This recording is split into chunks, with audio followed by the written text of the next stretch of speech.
Hello and welcome to a prospecting video. In today's video we are going to be covering a new build. Now this build, this museum and equipment build, is an auto pan focused build. And this was created by a community member called Autumn. Now this build is actually very good for auto panning. This is what this build is for. Because if you didn't know, recently in the game they added this auto pan feature where you can actually auto pan in the game without having to dig yourself. So that allows players to dig up exotics and mythics and all the items you need without actually playing the game yourself. Now this build does come with a lot of luck, and it comes with decent capacity. Like right now I've got 2,905 capacity with 31,000 luck. So you do get a lot of luck. And then if you add like luminate totems and the XP cookie that you get from the gingerbread pan and shovel, it becomes even better. But this build does come in a lot of forms. Like you can make this build without the gingerbread pan and shovel. You can just use alternatives. And I have made a graph today to show you what the build looks like. Now you're going to be able to find this graph in the description of this video. And you can click it and download it and share it however you want. I don't mind. And the graph looks a bit like this. Autumn's Auto Pan Museum build. So you have your commons, uncommons, rares, epics, legendaries, mythics, exotics, equipment, tools and runes. So this little graph shows you everything you need to make this build. Now for the commons you want amethyst, pearl, silver. Uncommons you want sapphire, neodymium and smoky quartz. Rares you want peridot, ruby and meteoric iron. Epics you want emerald, opal, mercury. For legendaries you need rose gold, starshine, diamond. Mythics you want prismara and flare bloom. And then last but not least exotics you want vineheart. Now this graph shows you what kg you need for the maximum stats. So that is the minimum kg you need. And it also shows what every single item does in your museum. Then if we just take a little read under the title, it says use void torn or treasured on all ores. Swap shake speed ores for dig speed ores as needed. So you want to try and get every single one of these items either void torn or treasured. Now to get void torn items in this game, if you didn't know, you can use the galactic pan and shovel, but they're no longer in the game. So the way you get void torn items now is with a shovel enchant called Void Touched. It is very hard to get. It is the rarest shovel enchant to get in the game. And to enchant your shovel you need Ephrite, either void torn, iridescent or electric. And then there is one more obvious way to get void torn items, and that is finding them inside of the void. Now voids you can spawn with Robux from the shop for 225 Robux, void portal. But if you don't have Robux to spend, you can wait for admin abuse events where they spawn voids like all the time. And admin abuse events normally happen on Saturday and Sunday. And then sometimes they do some secret admin abuses. And to find out when the secret admin abuses happen, you need to join the prospecting Discord. And you can find the prospecting Discord on the game page. You just need to click the little Discord icon. But now let's go back to the graph because I want to see what equipment you need to use. So for the equipment you want to use Frostform Pendant, Witch Hat. If you don't have a Witch Hat, then Antlers of Life is perfectly fine. And then for 8 rings, you want to use 3 Otherworldly rings, 3 Purifying rings, and 2 Umbrite. And then if you only have 6 ring slots, you can use 3 Otherworldly rings, 2 Purifying rings, and 1 Vortex ring. So for the tools, you can either use the Blight Flow Pan or the Gingerbread Pan. So with the Blight Flow Pan, you want to use Infernal. With Gingerbread Pan, you want to use Glowing. Because if you didn't know, the gingerbread pan compared to the blight flow pan, the blight flow pan is a lot faster than the gingerbread, but you can use glowing instead of infernal to make up that difference. So for the shovels, you want to use venom spade shovel, or you want to use the candy cane shovel, both with the mythical enchant. Because mythical gives you a 10% chance at duplicating a mythic or exotic ore that you find in your pan. So mythical really is the best choice for an auto pan build. And then for the runes, you want to use Summit Seeker, Mountain Climber, Speed 1, Purity, and then you can use Solitude, but if you didn't know, Solitude, you can't really dig around people. So when you're digging around other people, you can swap Solitude for Abyssal or Sunblessed. Now, with the game changing so much with mutations and depending on what size your ores in your museum, the build might not work the exact same way. So you can swap out some ores by using this grid. Now, this grid tells you every single item in the game and what kg you need for the maximum stats and what the items do inside of the museum. So this graph will also be in the description for you to download, check out, share, and everything like that. So make sure you have a look at this one if you do want to change around the museum a little bit. But if you want to follow my build exactly, then use the first graph right here. And this graph right here is exactly what I'm going to be showcasing today. So if we take a look at my equipment, you will see that I have a Festive Frostform Pendant, Prismatic Witch Hat, Diamond Otherworldly Ring, Festive Otherworldly Ring, Diamond Otherworldly Ring, Purifying Ring, Prismatic, 3 of them, Prismatic Umbrite Ring, and Diamond Umbrite Ring. So this is a very, very end game build. But this build can work with no mutations, or it can work with some mutations. You might just fill your pan a bit differently. And then with the runes, you want to use Summit Seeker, Mountain Climber, Speed 1, Purity, and I'm using Abyssal right now because I normally dig around other people, so Solitude doesn't always work. And let me give you a little tour of the museum. So we've got an Amethyst 20 kg, Pearl 27 kg, Silver 73 kg, Sapphire 36 kg, Neodymium 57 kg, Smoky Quartz 31 kg. And then if we move over to the rares and epics, we have Peridot 38, Ruby 28, Meteoric Iron 56, Emerald 36, Opal 30, Mercury 173 kg.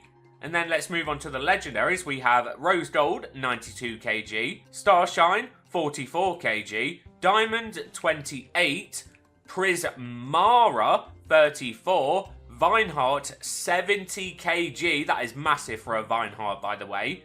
And then Flare Bloom 90 kg. So I have the maximum museum you need for this build. And if you're wondering what the museum stats should equal to, it is this. So you get a 3.83 times luck, you get a 1.25 dig amount, a 1.66 capacity, a 1.28 dig speed, a 2.15 shake amount, a 1.45 shake speed, and a 0.5 times size boost. And now you probably want to see what this build looks like. I can literally do some digging right here as well. So we have currently 34,000 luck, 3,000 capacity, and I should hit this pan while AFKing.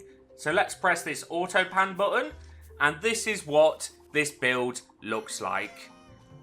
And if you use the gingerbread pan and shovel, you also get an XP cookie that can trigger every 5 to 10 pans, and that gives you 30 seconds of 2 times every stat. Now look how fast this build is. So I have 4,470 capacity, and just look how fast it is. Like, I am farming items like none other with an auto pan build. Now this build is what I use for when I'm auto panning in the game.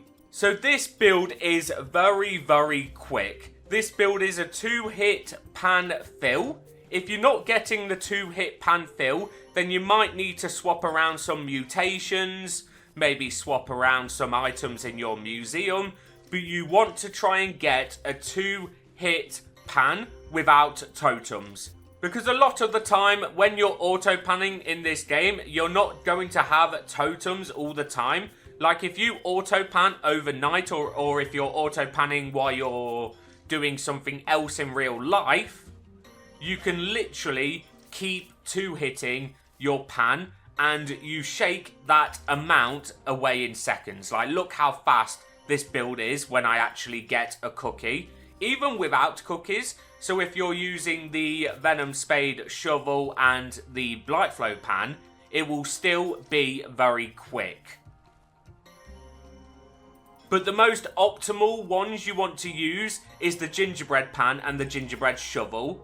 And by now, if you are doing your toy orders every single day, because that's how you get ornaments to buy the gingerbread pan and shovel, you should just about have enough for both of these items. So the gingerbread pan and shovel, if you have saved up your ornaments. So as you can see, I am literally digging faster than I normally do on a normal build. And this is with an auto pan build. Like, look how fast this is. It is really incredible. Now, you probably do want to see this inside of totems as well, because this build does work with totems. Like, look how fast I run. Look at this. Holy. Like, I am really, really fast, because if we take a look at our stats, I have a walk speed of 28 when a cookie gets popped. And if you didn't know, in the runes with Summit Seeker, you get 5% dig and shake speed for every +1 bonus walk speed. And I am getting 28 walk speed with this build when a cookie happens. Like, just look how fast I run. I haven't got a cookie anymore, so I am a bit slower than normal. I'm just collecting these geodes really quick. So now let's go and try and find some totems so I can show you the full speed and capacity of this build. Let's go. So I have now found some totems. These are all 3 totems. We've got the Luminate totem, the Luck totem and the Strength totem. And look at all these people auto-panning over here away from the totems. That's quite funny, to be fair. They could literally just go over here and use the totems, but they are all AFK auto-panning. So let's see what this build is like inside of totems. So our capacity has been raised to 3,687 without a cookie. And then our luck is gone to 39,420. So this is what this build looks like now. So I still 2-hit my pan. And what makes this build so good is that you 2-hit your pan without being inside of totems. And if you don't 2-hit your pan, it's because of your mutations. And you want to try and get better mutations on your gear, if you have any. Because mutations are hard to get because you need an insane amount of exotics. But this is what this build looks like inside of totems. And then when a cookie drops, like now. Oh, that would have been cool if a cookie actually happened. Come on, give me a cookie. Cookie time. So our capacity is gone up to 5,253 and our luck is gone to 45,696, and this is without codes or meteor showers or admin abuse events. Like, can you believe that amount of luck? Like, if I had a meteor shower on top of this, I would have like 90,000 luck, and this is without Blizzard, New Me's Blessing, codes, what's the other thing I said? The ad that you watch inside of the shop, and admin abuse events. Like, this really is an insane endgame auto pan build. So if you're not endgame and you're looking for an auto pan build, just try and work towards this because it will generally be worth it. Like, imagine AFKing for 12 hours overnight with this build. Or even just AFKing for like an hour while you go and do something in real life. This build is truly amazing for auto panning. And I don't know about you, but in this game now, I rarely ever normally dig. I only normally dig when there's like an admin abuse event. Because auto panning is just the way forward, it really is. Like, I don't have to do anything, and I'm literally just digging mythics and exotics like it's Christmas morning already. Now, if you don't have the gingerbread pan and shovel, you can use the venom spade shovel and the blight flow pan. You just won't get the cookies ability. Because the cookies, if you didn't know why I'm getting 30-second cookies every now and again, it's because if we take a look at our pan and shovel, the gingerbread pan, a tasty gingerbread pan has a chance to give the effects of an XP cookie after panning. And then if we go to the shovel as well, where is the shovel? Candy cane shovel. A sugary shovel has a chance to give the effects of an XP cookie after panning. So my shovel and my pan are both giving me chances at an XP cookie.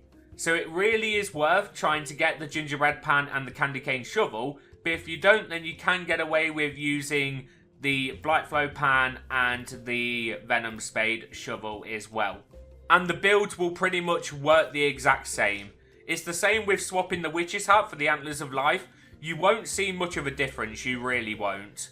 So that is the build, the auto pan build. So shout out to Autumn for making this build. I think it's great. I think this is a very fantastic end game auto pan build. So if you want to follow it, the links for the graphs will be in the description, so you can download them, share them. I really don't mind whatever you do with the graphs. Like, use them at your own will. I really don't mind. And that is going to be the end of this build video. So, thank you for watching this auto pan build. This is my first auto pan build that I have dropped. Well, it's technically not my build, it's Autumn's, but I did make the graph, so I did help a tiny bit. But that is going to be the end of this video. So if you did enjoy this video, make sure to leave a like, and if you really enjoyed, make sure to subscribe, and I'll be back tomorrow for the update video. Goodbye.